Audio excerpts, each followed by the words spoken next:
a minha tela. Tá. Vê se já está Deixa autorizado o eu compartilhamento. olhar. Sim, sim, já Ok, está. Então, me fala, por favor, se vocês conseguem olhar a tá apresentação. perfeito. Uhum, tá perfeito.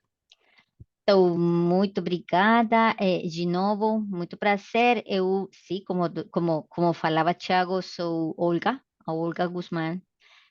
Sou enfermeira, como un Bachelor in Science of Nursing is the nome que temos para enfermagem aqui. E também, hoje, depois de alguns anos de estudos, como a pós-grado em nefrologia da Colômbia, eu comecei a minha carreira na parte clínica e mudei depois para mais a parte docente e administrativa, com a oportunidade de mudar para a indústria farmacêutica. E acho que um processo interessante de falar para os profissionais da saúde. Algumas vezes eu recebo esta pergunta, como foi o processo para mim? E cada um dos momentos da vida tem trazido para mim um aprendizado maior. Mas a maior bendição é ter a possibilidade de trabalhar com muitas pessoas, muitos profissionais que têm dado para mim a possibilidade de aprender cada dia um pouquinho mais da nefrologia. Então, muito obrigada de novo pelo convite.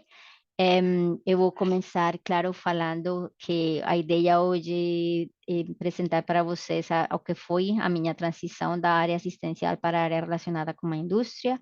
É uma história pessoal e, como falava Thiago, meu disclaimer é que eu atualmente sou uma funcionária da Baxter, no negócio da Renal Care, baseada em Estados Unidos, nos Estados Unidos.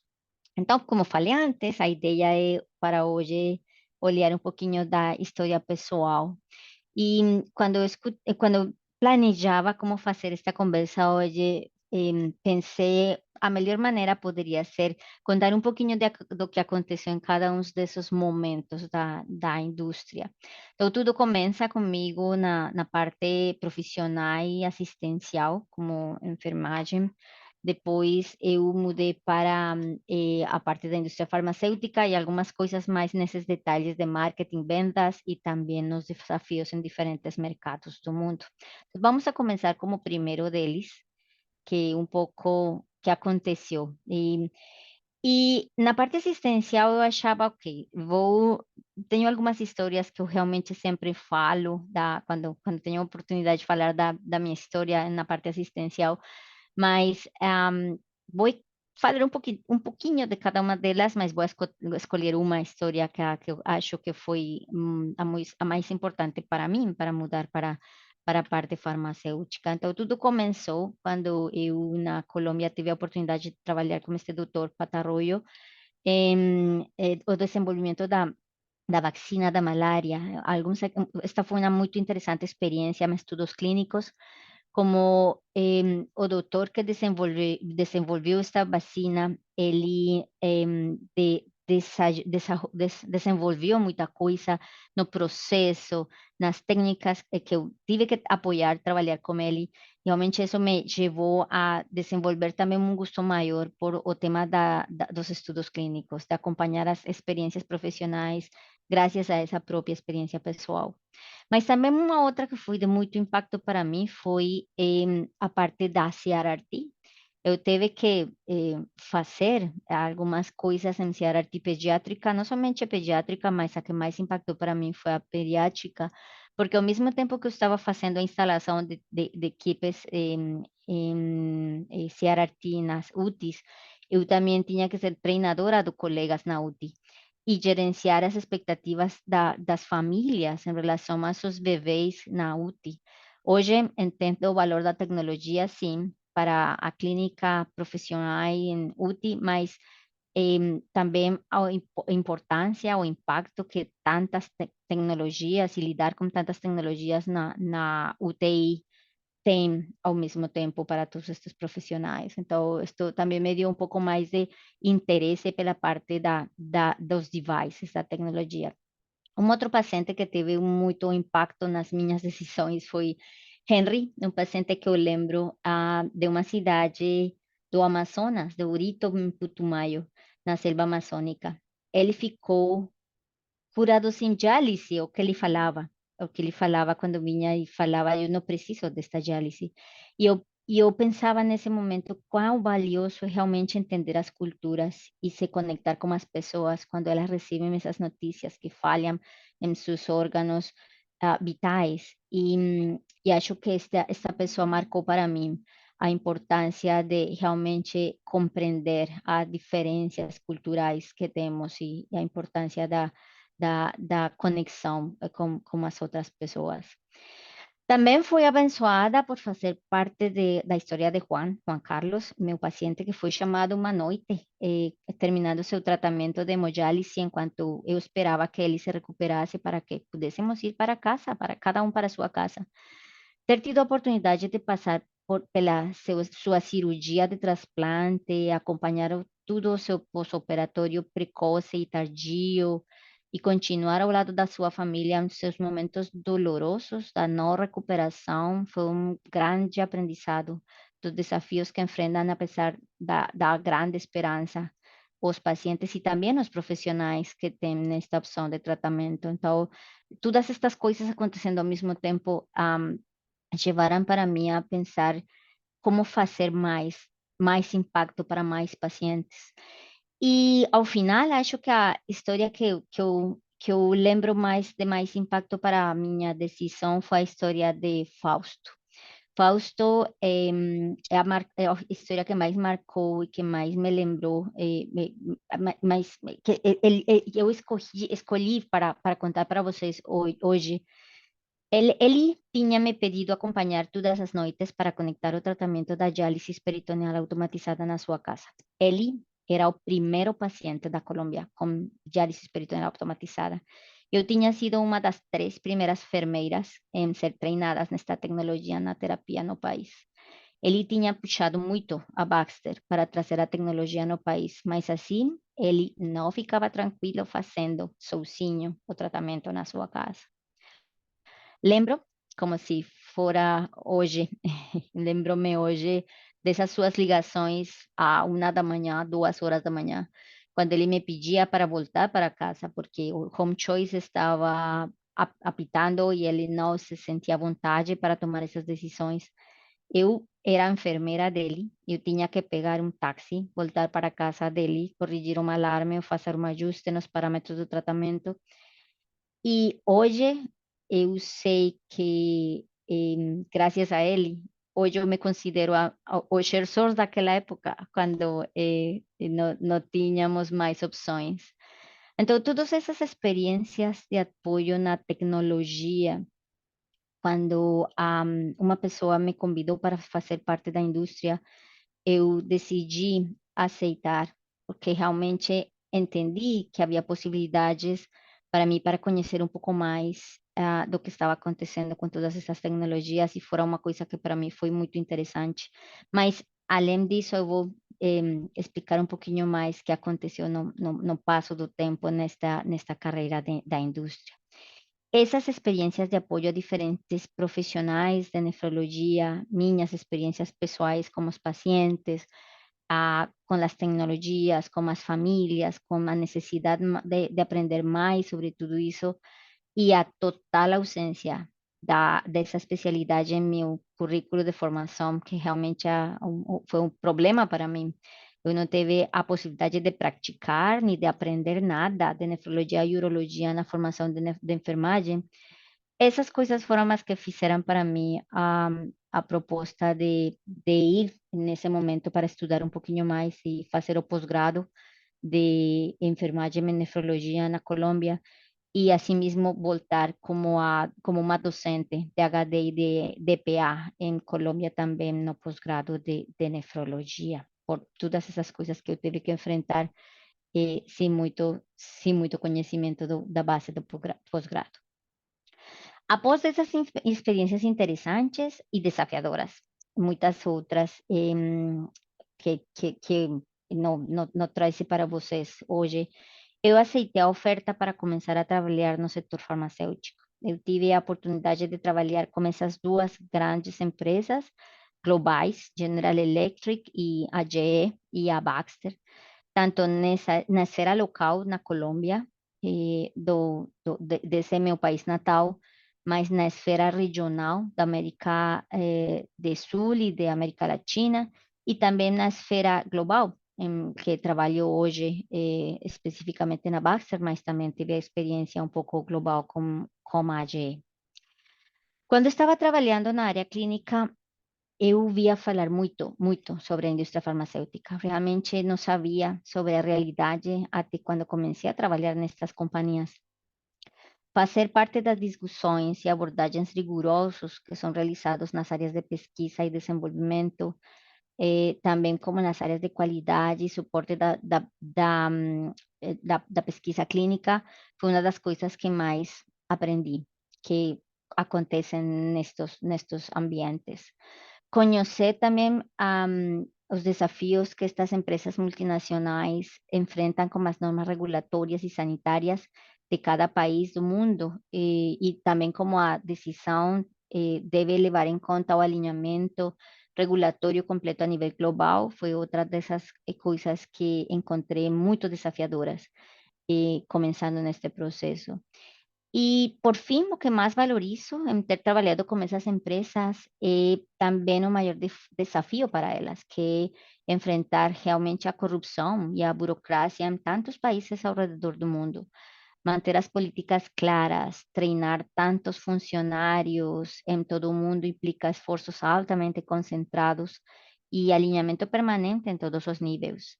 Isso está muito alinhado com meus princípios e valores pessoais, e isso me cautivou e me faz querer fazer parte da história deste setor da indústria, ao mesmo tempo que acrescento o número dos meus amigos em tantas culturas e países a nível global, que é outra coisa que eu gosto muito desde o ponto de vista pessoal, ter a possibilidade de conectar com diferentes culturas em diferentes lugares do mundo também. Além de trabalhar em todos esses mercados, nessas empresas, tive que aprender não somente sobre os detalhes de diferentes tipos de doenças, mas também os sistemas de saúde e a abordagem correta quando se trata de equipamentos médicos. E aqui na parte dos equipamentos médicos, eu, neste início desta nova etapa, minha maior responsabilidade estava em desenvolver programas educativos de acordo com as necessidades das equipes de saúde, dos times de saúde que teriam que atender seus pacientes, assim como desenvolver programas para equipes clínicas e comerciais que precisavam dentro da companhia planejar o treinamento de pessoal de saúde e dos pacientes desse pessoal de saúde. E esta liderança de mensagens clínicas é a parte mais importante da participação nos diferentes processos na área farmacêutica. Um novo desafio para mim se apresentava nesse momento pela possibilidade de desenvolver um programa de educação para a comunidade de nefrologia em diálise peritoneal, por exemplo, quando eu escutava do time com que eu trabalhava, que assim como eu tinha esse desafio na própria carreira pessoal, na própria experiência pessoal, muitas pessoas tinham o mesmo problema, tinham que trabalhar atendendo muitos pacientes, mas a parte básica da formação profissional não estava completa e precisávamos, como indústria, tínhamos um pouco a liderança de fazer que isso acontecesse.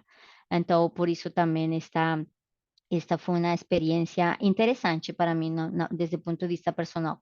Quais eram esses programas assistenciais de suporte de educação que eu estava convidada para começar a pensar diferente, a trabalhar diferente? Também alinhar esta alinhação da disponibilidade dos produtos como serviços.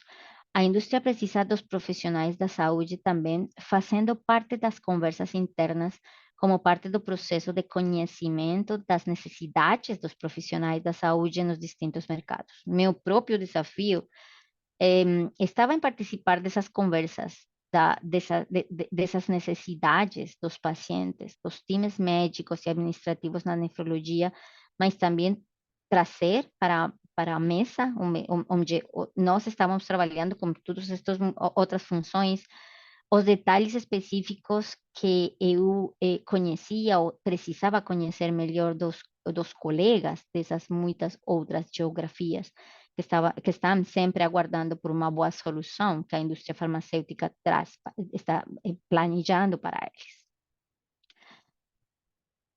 Agora, Am, começando uma nova etapa, eu precisava também liderar os times clínicos, mas também apoiar processos de desenvolvimento. Eh, eu aceitei a possibilidade depois de trabalhar baseada em Miami. De novo, aqui muitos desafios também como os idiomas. E um grande aprendizado foi a possibilidade de aprender de muito mais das prioridades das diferentes culturas e dos diferentes times. Do ponto de vista pessoal, eu acho que uma das coisas mais valiosas para mim até agora tem sido a oportunidade de aprender e crescer em, profissionalmente com muitas culturas e muitas funções no trabalho. Acho que uma das coisas mais interessantes de trabalhar na indústria farmacêutica, até os idiomas. Eu tive que aprender diferentes palavras em espanhol, dependendo do país para onde eu ia, a estudar português, que apesar de não ter tido muito sucesso e falar corretamente hoje, ainda não, e dedicar um tempo para aprender e melhorar meu inglês um pouco mais a cada dia. Os desafios, mudar a mentalidade de atendimento acordo aos interesses do mercado e da unidade de negócios, mantendo o foco na minha vocação e manter também a independência e focar no que o profissional da saúde valoriza. Isso que é muito valorado pela indústria, eles querem escutar do profissional de saúde sempre o que está acontecendo, para estar o mais conectados com as necessidades, e por isso eles procuram mais e mais de profissionais da saúde conectando com eles e sendo parte da indústria. E também o aprendizagem, para mim, é um pouco relacionado com a variabilidade que temos que olhar aqui.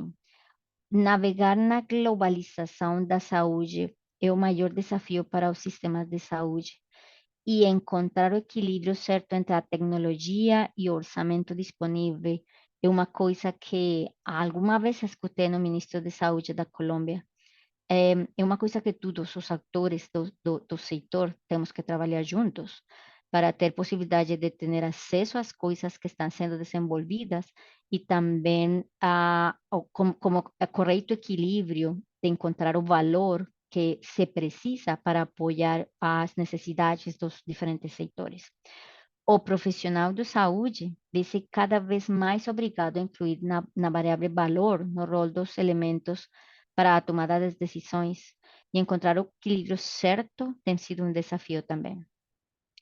Então, todas estas culturas, mas todos estes diferentes sistemas de saúde, como eles influenciam a inclusão, a diversidade, a propostas de valor e o valor percebido, é uma das coisas que eu acho, para mim, um dos maiores aprendizados, mas também dos maiores desafios que os profissionais de saúde estamos enfrentando, trabalhando não somente na indústria farmacêutica, mas em geral, nos diferentes momentos. Então, além de trabalhar em todos esses mercados, nessas empresas, tive que aprender não só os detalhes das diferentes doenças, mas também a abordagem correta quando se trata de equipamentos médicos. Mas eu pensava, quando estava preparando estas slides, que é isso que apresentaria para vocês, desculpem, buscando a palavra correta, hoje como parte dos aprendizados, as lições, lessons learned em inglês, que podemos falar deste processo da Olga na carreira profissional. E eu falaria que nas perspectivas de formação que temos os profissionais da saúde e nesse desenvolvimento profissional, temos a possibilidade de ficar na assistência clínica, temos a possibilidade de passar para a área administrativa e gerencial, temos a possibilidade de educação docente, mas eu acho que o que é meu maior aprendizado na indústria farmacêutica é que na indústria farmacêutica você tem a possibilidade de fazer as três coisas. Você pode seguir apoiando na assistência clínica, você pode seguir fazendo educação docente, e a parte docente também, e você vai ser requerido para muitos temas administrativos, gerenciais e de mercadeo e de marketing. E para isso, o desenvolvimento profissional é necessário. Você precisa seguir acrescentando seus conhecimentos, estudando, fazendo parte de programas formais de educação no processo de acrescentar. Então, por que assistencial? Os desafios, desaprender para aprender de maneira constante. E porque eu recomendaria continuar com uma parte assistencial, ou porque eu acho que na parte da indústria você pode também continuar com isso.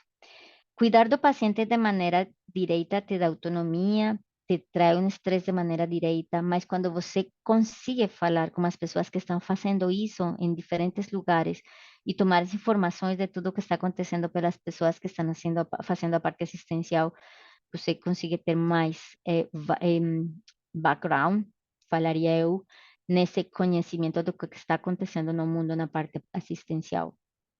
Esse é um desafio porque você não tem a possibilidade de fazer direito, mas é um aprendizado também ter acesso à última tecnologia, deixar-se desafiar pelo desconhecido, visitar serviços da saúde em instituições onde nunca havia ido antes, aproveitar os conselhos dos especialistas, ler, estudar, participar de estudos clínicos e recomendar o que você acha poderia ser a melhor opção para os pacientes e ter estas conversas clínicas e científicas com líderes de opinião no mundo inteiro. Outra coisa é a parte docente assistencial, I'm sorry, educação e docente. E eu acho que na parte de educação docente, o maior desafio é conhecer as necessidades dos interlocutores, as necessidades do mercado, do currículo, dos pacientes, dos que têm que aprender para aplicar e ser capaz de desenvolver as coisas que são precisadas. A indústria é um grande apoio em todos os países na parte educativa.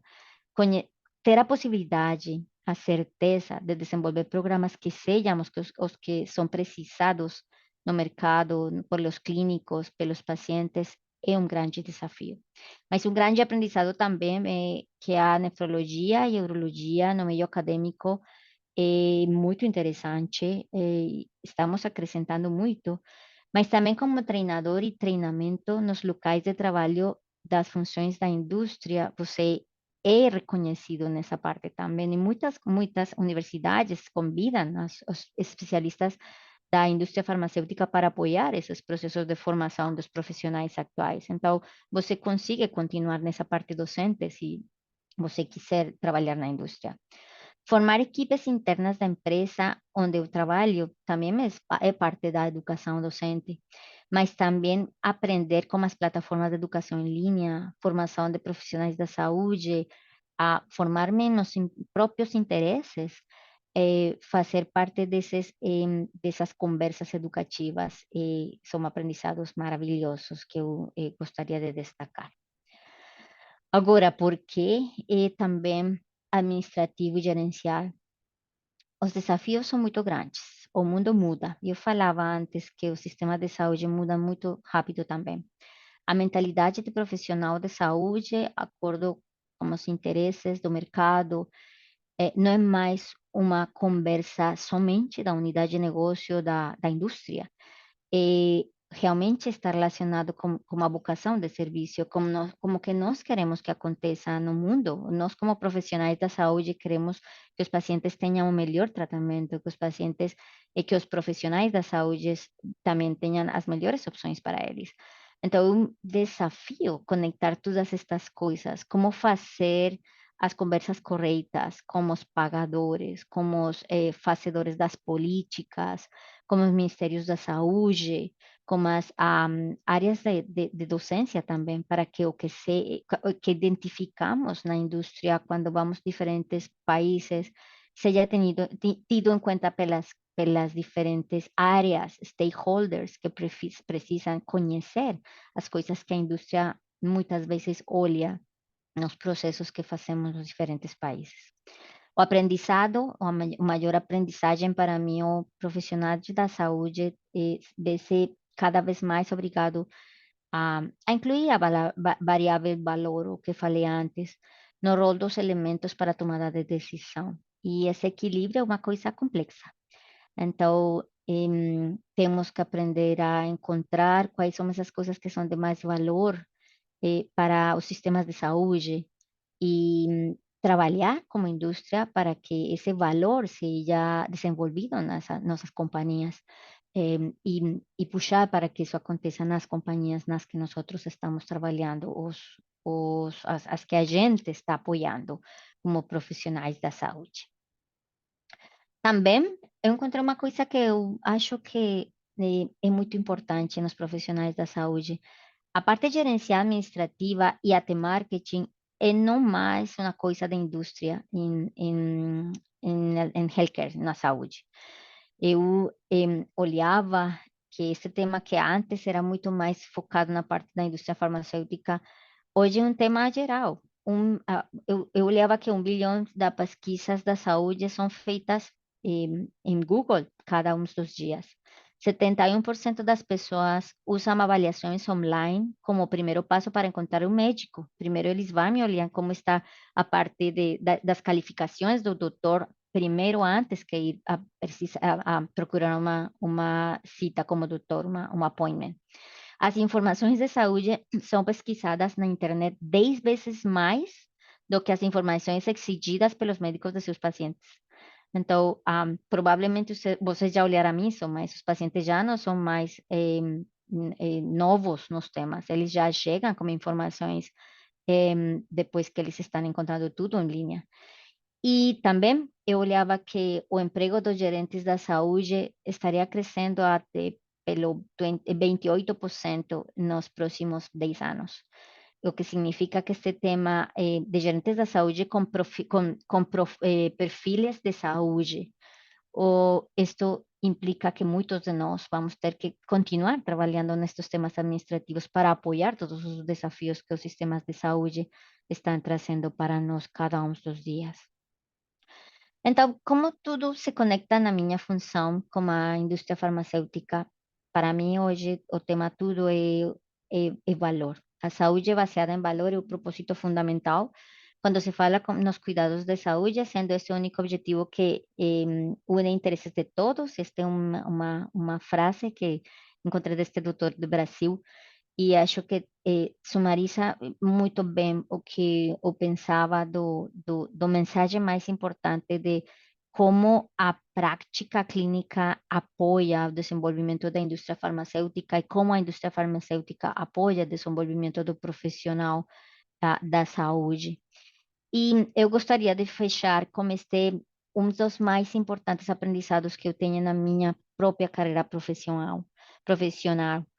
Hoje eu diria que estas coisas têm mudado muito. Antes, os profissionais de saúde estavam muito enfocados mais nesse 10% que hoje é recomendado para a formação, que são os cursos de treinamentos. A menor parcela de nosso desenvolvimento profissional no treinamento formal vem destes cursos de treinamentos. O treinamento desenvolve competências e habilidades usando uma variedade de abordagens. E o que fazíamos antes, o que tem agora é ainda muito utilizado, como a participação dos cursos, palestras, congressos, estas coisas, são somente o 10% do aprendizado que se precisa para que você mude as práticas. E isso aplica para tudo, para tecnologia, para atenção em saúde, para participar desse tipo de atividades em diferentes ambientes de saúde, como a indústria farmacêutica. 20% está relacionado mais com o feedback e relacionamento com outras pessoas, o desenvolvimento e é alcançado buscando feedback e construindo relacionamentos. Feedback, networking, mentorias, sponsorship, coaching, equipes de alto desempenho. E eu sei que muitos de vocês estarão pensando que além que você tenha estudado algum tema, lido, olhado as pesquisas, os artigos, somente quando você conseguir fazer essas reuniões com os líderes de opinião e falar dos temas e escutar as experiências de outras pessoas e também receber um feedback do que você está fazendo, o aprendizado vai acrescentando. Mas a parte mais importante é fazer a própria experiência. 70% das experiências para adquirir conhecimento e desenvolver habilidades estão relacionadas com esse fazer. É a maneira mais eficaz de desenvolver o aprendizado, de mudar as experiências. A pesquisa das melhores práticas mostra que os aceleradores da experiência de trabalho são altamente desenvolvidos para o crescimento de liderança, iniciar ou lançar algo novo, concluir algo, mudar algo, liderar a pessoas, equipes e partes interessadas, gerenciar um orçamento, a PNL, como falamos em inglês. Tudo isso é parte do que deveria conectar. Então, meu maior aprendizado até hoje no processo que eu tenho feito no crescimento pessoal e profissional está relacionado com isso, na maneira que nós vamos mudando no rol, temos mais experiências, temos mais aprendizados, conectamos com mais pessoas e também estudamos. É a melhor maneira de mudar nossa carreira, apoiar nosso desenvolvimento pessoal e profissional. E definitivamente as competências e habilidades desenvolvidas usando essa variedade de abordagens ajudam para nos melhorar. Já não é somente importante fazer aulas administradas por instrutor ou learning, com e-learning ou webinars, ou programas obrigatórios, ou eventos de grupos ou conferências, mas tudo junto é o que realmente faz que nós podemos liderar times para que eles acrescentem sua participação em diferentes oportunidades para os profissionais da saúde e também para nós, cada um de nós, nossos processos de acrescentar nosso relacionamento com diferentes áreas. Então, para mim, tudo isto é relacionado com a minha vocação, minha missão na vida. E ainda o foco no balance vida-trabalho. Tudo isso relacionado com como fazer que as coisas aconteçam, assim que eu acho que é o que estou fazendo. Não estou na clínica apoiando o paciente diretamente, mas eu sei que há muitas pessoas que têm mais valor e que recebem mais valor se eu consigo conectar uns com outros, apoiar o treinamento de uns, levar as tecnologias para outros, apoiar também os processos de pesquisas clínicas, trabalhar na parte administrativa, trazer para a indústria o que eu acho importante para os profissionais da saúde, tem um alto valor. E acho que os profissionais que começamos a trabalhar nisto realmente é o que mais encontramos, é esse valor adicional que não damos diretamente para o paciente, mas que estamos apoiando para aqueles que estão fazendo isso diretamente para os pacientes. E tem um valor também importante, assim como é muito importante o valor das pessoas que estão lá na clínica como os pacientes. Então, muito obrigada. Isso era o que eu tinha preparado para compartilhar com vocês. E, Thiago, não sei se tem algum Ah, excelente. comentário. Parabéns pela Você apresentação. está em mute, acho, ou não estou escutando? Não, tá me ouvindo? Em, Tá me ouvindo? o problema é meu? Acho que sim. Deixa... Vocês conseguem me escutar? Sim. Sim. Ok, deixa eu olhar. Eu vou parar de compartilhar. Deixa eu- é, alguém pode falar alguma Ok. coisa, gente? Tá me ouvindo, Thiago? Tô ouvindo. Tá me ouvindo? Eu estou te ouvindo. Eu ouço a Olga também. Ah, tá Não bom. sei se a Olga nos ouve. Tá ouvindo, Olga? Tá tudo certo Agora, também. eu consigo escutar. Ah, tá bom. Então, ufa. Nossa, Olga, muito obrigado pela sua apresentação. Gostei bastante e obrigado também por compartilhar não só a parte técnica, mas também a parte da sua vida, né? Que obviamente se mesclou ao longo desses anos aí na sua carreira e no seu sucesso. Então, parabéns pelo seu sucesso. Acredito que você conseguiu escalar todos os níveis aí, tanto da parte assistencial quanto da parte relacionada à indústria. e eu vou abrir para perguntas, mas a primeira pergunta que eu já queria te fazer é qual a importância do domínio da língua inglesa e como você fez para aprender e dominar o idioma inglês? Obrigada, Thiago. Am, é muito, total, importante a língua inglesa, porque a indústria tem, realmente é o idioma global em inglês. E assim como eu aprendi que em muitas culturas é muito importante chegar com o idioma local para ter a possibilidade de ter uma melhor conversa, também aprendi que a melhor maneira de conectar com todo mundo é ter uma língua que seja reconhecida nos diferentes mercados. Am, Minha experiência pessoal também foi parte desse processo. Então, quando eu comecei a trabalhar com a indústria, eu comecei a trabalhar como enfermagem na parte de vendas e treinamento. Mas eu escutei que alguém estava procurando uma enfermeira que tivera a experiência que tínhamos as enfermeiras no meu país, né, na DPA, por exemplo, e precisava de alguém que falara inglês. E não tinha ninguém que pudesse ir a outro país, fazer um treinamento em inglês. Todas tínhamos o conhecimento, mas nenhuma podia ir a outro país fazer o treinamento. E isso me desafiou muito. Então, eu decidi tomar um tempo pessoal. Eu tinha estudado um pouquinho, sabe, no colégio, na universidade, um pouco de inglês, da gramática, que todos estudamos um pouco na básica, ou no passado. Mas eu decidi tomar 3 meses de, de uma licença que eu tomei não pagada. E eu decidi, realmente, até, eu decidi vir para aqui, para Chicago, nesse momento da vida.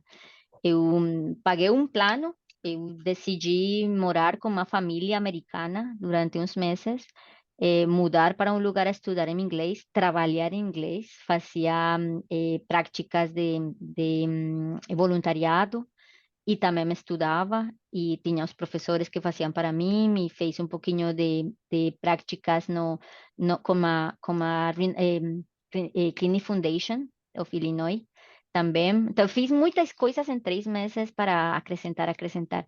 Mas depois a prática do dia a dia, estudar em inglês, ler os artigos em inglês, ter reuniões com pessoas de muitos países também, e falar, eu consigo fazer, quando alguém oferecia alguma coisa que tínhamos que fazer, por exemplo, o treinamento, eu falava, eu vou fazer. Eu preparava muito bem, eu buscava algum mentor que me ajudara a fazer, para desafiar e fazer a experiência. O pouquinho que falava ao final, não tinha que esperar até que eu ficava muito tranquila de fazer, simplesmente eu fazia.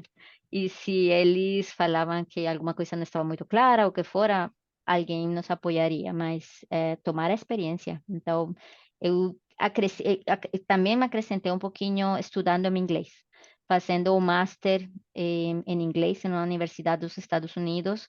Foi o seguinte muito grande passo para melhorar o inglês. Estudar uma língua que não é a nossa é a melhor maneira de aprender, porque você tem que ler, você tem que apresentar, fazer a palestra, fazer os slides, ser muito rápido, escrever, fazer muita coisa na nova língua. Então, eu acho que é o seguinte passo que eu recomendaria para fazer rápido o inglês. Então eu acho isso fundamental, é muito bom você falar isso, porque nos países latinos a gente vê que as pessoas não têm tanta facilidade com a língua inglesa, é mais fácil para um alemão, para um dinamarquês, e não só aqui na América do Sul, mas a gente falando da Espanha, Itália, Portugal, França, existe uma limitação muito grande da comunidade de assistência de saúde, médicos, enfermeiros, e o que eu percebo é que muitas vezes nós temos profissionais com um conhecimento muito grande que não têm um reconhecimento global, justamente por não dominarem a língua inglesa. Então, eu não sei de que forma isso poderia melhorar, mas eu acho que na faculdade de medicina, de enfermagem, algumas disciplinas tinham que ser dadas em inglês. Eu fiz uma disciplina aqui na Universidade de Brasília que era em inglês, apesar de ser aqui, apesar de todos os alunos serem brasileiros, mas isso força, né, a gente a pensar. E aí a gente vê outros países, como, por exemplo, a Índia, Irã, onde a educação médica é em inglês, essas pessoas têm uma facilidade, têm uma vantagem maior do que nós, dos países latinos, assim.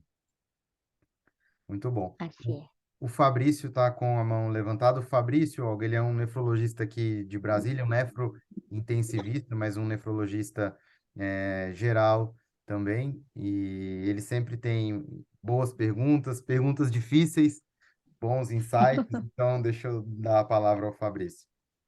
Muito obrigada. Olga, parabéns, enhorabuena. A mí me encanta el español, pero les voy a por pares, ¿no? Gracias. Não, é um elogio mesmo, porque há alguns anos eu vi uma palestra que me impactou e mudou minha vida, que é From the Patient to the Bench, from the Patient, né? Ou seja, do paciente para a bancada, e a bancada pode ser uma academia, mas pode ser a indústria também, né? Voltando para o paciente. E eu percebi que a sua busca foi essa. E é legal, porque você passou pela assistência, diagnosticou problemas, entendeu que havia lacunas, dificuldades, coisas para ser melhorado na assistência, e com um olhar inquisitivo, inquieto, você foi para o passo adiante. Deixa eu ir para uma gestão, para educação e, ao final, para a própria indústria farmacêutica, enfim. De maneira que agora você tenta prover soluções que voltem para o paciente na assistência na ponta de novo. Então, essa inquietude, ela é excelente, essa que move mesmo a ciência e também a indústria, e é importante que tenhamos pessoas como você, inquietos como o Tiago também, que, de fato, tomam esse passo. A gente tem que entender que por isso acho que o tema foi muito importante, a escolha do Tiago e a sua apresentação brilhante, Olga, porque nos motiva e precisa motivar. Seria bom que vários estudantes de medicina estivessem assistindo, né, Tiago? Para ver Vai que ficar há gravado um para eles outro. assistirem. Ficar Eu gravado. vou espalhar para residentes e tudo mais. Que existe o campo. A gente aprende assistência, né? Nossa faculdade aprende assistência e nos expõe muito pouco a buscar soluções, talvez as acadêmicas, mas quase nunca comentam a indústria como também agente catalisador importantíssimo do desenvolvimento médico, né? Eu sempre tenho falado para uns colegas, tem um livro simples, não sei se a Olga conhece, mas sugiro quem tiver curiosidade, chama 10 drogas, tem em inglês, Thomas Hager, eu acho. Thomas Hager. Ele é basicamente uma história do ópio a adalimumab, passando. E como foi importante o desenvolvimento das drogas, o desenvolvimento da indústria farmacêutica com o próprio desenvolvimento da medicina. Ele fala que um estudante médico nos anos 40, 50 tinha um bulário de, sei lá, uma dúzia de medicamentos. E ao se formar, o bulário era imensamente maior. E o desenvolvimento da indústria farmacêutica viabilizou grande desenvolvimento médico, né, que a gente viu no século passado e estamos experimentando até hoje. Então, é sempre de fundamental importância o olhar de que existe no nossa cadeia de desenvolvimento médico, de assistência de saúde, vamos dizer assim, de uma maneira mais ampla, que há a indústria como um grande agente fomentador de desenvolvimento, né? E lembrar que é local de atuação também de enfermeiros, de médicos, de outros profissionais de saúde. A gente teve aula com um biomédico, né, que falou acho que foi da ECMO, não foi, Tiago? Uma das aulas. Enfim, a gente tem uma área de atuação muito grande que não está diretamente relacionado à assistência, mas fomenta soluções que devolvem à assistência qualidade. Então, eu acho que foi muito boa a ideia do tema. E excelente, Olga. O que eu realmente gostei demais foi ver que é importante que tenha alguém que tenha essa experiência na assistência, das dificuldades que é prover assistência na Colômbia, no Brasil, no Peru, no Chile, no Equador, na Venezuela, no Irã, enfim, tantos países, e tentar diagnosticar essas dificuldades e, de alguma maneira, se voltar para soluções e tentar devolver soluções e catalisar melhoras na assistência. Então, meus parabéns, realmente foi motivador. Eu vou espalhar essa aula, porque eu acho que realmente a gente precisa estimular e mostrar que existe esse campo. E muito bom também a sua experiência do inglês. Acho que a gente pudesse dar um semestre para todo estudante de medicina, ficar um semestre fora, aprender inglês e retardar um semestre na formatura, ele ganharia vários semestres no desenvolvimento da vida. Então, com certeza, essa sua, seu período de 3 meses assim é motivador, e eu acho que ele realmente louvável a sua coragem, vê-se que você é extremamente corajosa, aceita os desafios, como um jargão aqui do Brasil, né? Mata no peito, jargão futebolístico, e enfrenta as dificuldades. Então, parabéns, realmente foi uma aula muito motivadora e vou espalhar. Eu te agradeço, doutor Fabrício, e concordo. A ideia de ter os alunos fazendo inglês vai ser de muito valor para eles também. Muito desafiador, mas muito bom para eles, sim. Vai ser. Que bom. Muito obrigada. Olga, um outro tema que você chegou a mencionar, mas que é bem interessante, é da corrupção relacionada à indústria farmacêutica, aos contratos com os governos, com as instituições. Então, assim, um exemplo, né? Os meus pais são médicos e eu lembro quando eu era criança, sempre tinha presente da indústria farmacêutica e viagens, e eram coisas que, obviamente, influenciavam a prescrição do médico e tudo. Como você vê a evolução das políticas anticorrupção? E você acha que a gente já está, nos países mais desenvolvidos, num cenário ideal? Ou você acha que ainda existe espaço para aumentarem as políticas anticorrupção? Eu falaria que muitas coisas têm mudado positivamente em muitos países. Infelizmente, ainda não estamos no lugar ideal, como você falou, mas muitos países ainda precisam trabalhar mais nisso. O tema da corrupção é que não é mais um problema de alguns países, é um problema global. A corrupção está em todos os países do mundo, em todos. Alguns em muito pequenas quantidades, mas em todas partes existe alguma parte de corrupção. Não estou falando da indústria farmacêutica sempre, mas em geral, nos países. Então, tem países como os Estados Unidos que têm feito normas muito fortes recentemente. Por exemplo, para as companhias farmacêuticas baseadas nos Estados Unidos, como a GE, como a Baxter, as que eu conheço. Essas normas são muito fortes e essas normas fazem que nós tivemos que mudar até os processos de contratação em meu caso, como os nefrologistas, ou como enfermagem, ou como empresas de pesquisas clínicas, porque os processos de contratação são muito mais fortes. Nós temos advogados na companhia que estão olhando nossos processos de contratação o tempo todo. E isso faz que o relacionamento com os profissionais da saúde é um problema algumas vezes, porque o que você falou, Thiago, não? Os doutores sabiam que antes todo mundo dava, fazia, regalava, e de um momento para outro as companhias tiveram que mudar.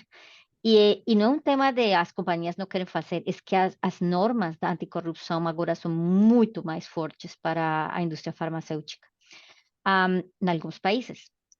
Também as companhias decidem fazer muito mais o tema de anticorrupção com temas de compliance muito mais fortes. Assim como eu falei, na companhia que estou agora, temos até advogados olhando especificamente os contratos antes de fazer um contrato, antes de assinar um contrato com um doutor. Eles olham exatamente que nós estamos fazendo as revisões corretas das atividades, dos deliverables, cada uma das coisas. Mas também tem companhias que não têm esse nível de detalhe. e que simplesmente estão assumindo o risco. E esse risco dessas companhias faz também que o processo ainda esteja lá em alguns países do mundo. Então, algumas companhias que não são tão fortes ou que não têm estes níveis de estricto treinamento, de estritas normas, que faz que ainda esteja aí a corrupção. Mas eu falaria que é um tema global, é um tema da humanidade, não é um tema da indústria farmacêutica, é um tema que os governos têm que trabalhar. E se os países têm corrupção em algum nível, esse nível de corrupção vai estar sempre em todos os sentidos. Para nós, é uma coisa muito clara. E as companhias como a Baxter, como a GE, onde eu tive a experiência de trabalhar, é uma coisa muito clara. Não temos nada que nós podamos fazer ou precisemos fazer que não esteja relacionado com a qualidade e sempre os temas de compliance estão primeiro. Então, acho que uma das coisas boas e uma das coisas que eu falava do tema dos valores e da vocação que eu encontrei nas companhias da indústria que eu tenho trabalhado, porque está muito relacionada também com as coisas que eu valoro também na vida pessoal. Então, está aí, sim, Thiago, ainda, não no nível ideal que eu gostaríamos, mas está aí. Eu concordo com você quando Uhum. se fala de grandes empresas como Baxter, como AstraZeneca, tudo já está bem mais desenhado. E aí, como você falou, em empresas menores, não existe tanta, em algumas situações não existe tanta essa preocupação, mas e eu acredito que porque essas grandes empresas aprenderam com erros do passado, né? Então, foi aprendido a duras penas, né? Toda essa evolução, assim. Uhum. Perfeito. Eu vou ver se tem mais alguma pergunta aqui no chat. Bom, gente, fiquem à vontade, como eu falei, para abrir os microfones. É, a Débora está pedindo a palavra. Débora, pode ficar à vontade. Olá, boa noite. Meu nome é Débora, eu sou residente de nefrologia do último ano do Hospital Universitário aqui de Brasília. E eu queria primeiro parabenizar pela palestra, Olga, que foi muito boa, muito esclarecedora. E também parabenizar pelo tema, que realmente a gente não tem na nossa formação, nem na faculdade, nem na residência, tanto conhecimento sobre a indústria farmacêutica, e é um tema que me interessa muito. A dúvida que eu tenho, Olga, é se para entrar nesse meio, para trabalhar nessa área da indústria farmacêutica, é obrigatório, assim, a mudança para outros países, né? Países como os Estados Unidos, por exemplo, que tem essa parte mais desenvolvida, ou se é possível esse serviço, por exemplo, no Brasil ou em outros países. Obrigada. Muito obrigada pela pergunta. Olha, não é precisado. As companhias farmacêuticas cada vez mais têm presenças multinacionais. Eu acho que uma das coisas de maior valor, em geral, hoje, na globalização, em todas as indústrias, as companhias estão procurando ter a presença local nos países, porque as regulações são diferentes, porque os temas das guias clínicas são diferentes, porque os ministérios de saúde são diferentes, os temas precisam coisas locais. Então, eu posso falar que a maioria das companhias tem uma presença regional e muitas delas têm presença em muitos países grandes. Eu falaria que Brasil é um dos países onde a maioria das companhias farmacêuticas tem presença. E o desenvolvimento local é maravilhoso também. Eu tive a oportunidade de trabalhar para a América Latina, nas duas companhias que eu falei antes, e Brasil era um dos países de maior trabalho. E uma das razões porque eu aprendi português foi isso. Trabalhando com os times de Brasil, trabalhando com os doutores do Brasil, com os pacientes do Brasil, porque os desafios em cada um dos países são grandes e para vocês, no caso do Brasil, tem muitas oportunidades locais também. Assim mesmo, acho que é o lugar para começar. Quando você começa no país, eu comecei na Colômbia, Eu sou natal da Colômbia, mas quando você começa aí, você tem mais oportunidades. Se você tem interesse de mudar, você tem uma oportunidade. Se você não tem interesse, você pode ficar anos trabalhando na indústria ou mudando de uma indústria para outra, localmente ou até regionalmente, também baseada no Brasil.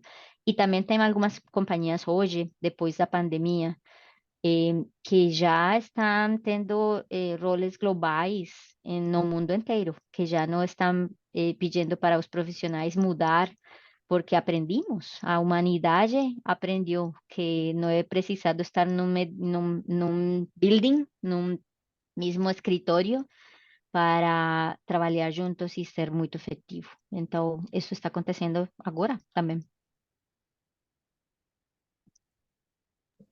Tá certo, muito obrigada.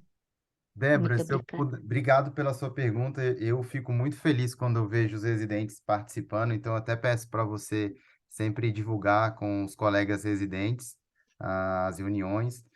E uma outra dica que eu acrescento, apesar de eu não ser da indústria farmacêutica, mas hoje em dia tem a ferramenta do LinkedIn. E é muito interessante você estar conectada no LinkedIn e eventualmente nas empresas que são da nossa especialidade. Eu não recomendo você conectar nas pessoas, porque as pessoas estão achando que o LinkedIn é o Facebook, mas você se conectar com as empresas é muito interessante, porque eles soltam informações e as pessoas da empresa estão de olho em quem está olhando as coisas das empresas, entendeu? Então, é uma ferramenta bem legal, assim, eu uso bastante para me atualizar e para ver o que estão fazendo, então é algo novo, mas que é muito impactante. Tá Alguma, certo, eu vou olhar, obrigada. alguma outra pergunta? Bom, Olga, que já são 8h37, eu vou só falar mais uma perguntinha e aí a gente encerra a reunião. Então, é uma Claro. pergunta assim: se você pudesse voltar no tempo, o que você falaria para a Olga, que estava acabando de se formar como enfermeira? O que você falaria para ela? Que difícil! Eu começaria mais cedo a fazer coisas que eu fiz depois. Por exemplo, eu começaria mais cedo a fazer esse aprendizado dos idiomas, por exemplo, do aprendizado do inglês. Eu seria muito mais interessada nos temas administrativos da saúde. Porque quando está você formando-se na parte clínica, você acha que você somente tem que ter cuidado da parte clínica e já. Então, você aprende do problema, da enfermidade, da medicina, das diferentes coisas, mas a parte administrativa não é mais um tema dos administrativos. Eu também procuraria aprender mais dos processos de comunicação, como comunicar com as outras pessoas, porque eu aprendi também que nós estamos vendendo cada vez que falamos com nossos pais, com nossos filhos, com nossos irmãos, com nossos maridos. Estamos vendendo o tempo todo, vendendo as nossas ideias, vendendo as nossas propostas, e eu aprendi que é um tema de comunicação. Tudo é escutar, aprender mais do que é precisado na vida, pelos pacientes, pelos profissionais, e acho que esse foi um aprendizado muito interessante, conhecer do mundo, do que acontece nos diferentes sistemas de saúde. Começou também voltando para meu próprio sistema de saúde. Eu conhecia realmente meu mesmo sistema de saúde, os desafios do que eu tinha no meu país, ou as coisas muito boas que eu tinha no meu país e que eu realmente não sabia. E como isso mesmo, quando eu estava sendo convidada para fazer uma docente em uma palestra ou para falar do pensum acadêmico, eu talvez precisava saber mais do que se precisava fora pelos profissionais para propor as coisas que estavam ficando pendentes nos materiais. Então, eu acho que eu estudaria mais, muitas mais coisas dos temas locais, estudaria mais inglês, e acho que isso seria o que eu falaria para a Olga. Volte mais e prepare mais nessa parte básica para desenvolver melhor as conversas com as outras pessoas no futuro. Excelente. Bom, Olga, Obrigada. muito obrigado pelo seu tempo, por ter preparado a apresentação, ter dividido todo o seu conhecimento. Como eu falei, eu vou disponibilizar essa aula na nossa plataforma, no nosso canal do YouTube. E você está convidada quando você estiver no Brasil, em Brasília novamente, para a gente ter uma reunião com os associados da SBN, trocar ideias presencialmente. Então, nos avise quando você estiver por aqui e muito obrigado. Muito obrigada pelo convite e pelas conversas. Muito interessante para mim também ser parte desta sessão. Boa noite. Tchau, boa noite. Tchau, Obrigado a tchau. todos, boa noite. Obrigada a Boa todo mundo. noite, boa noite. Tchau, tchau.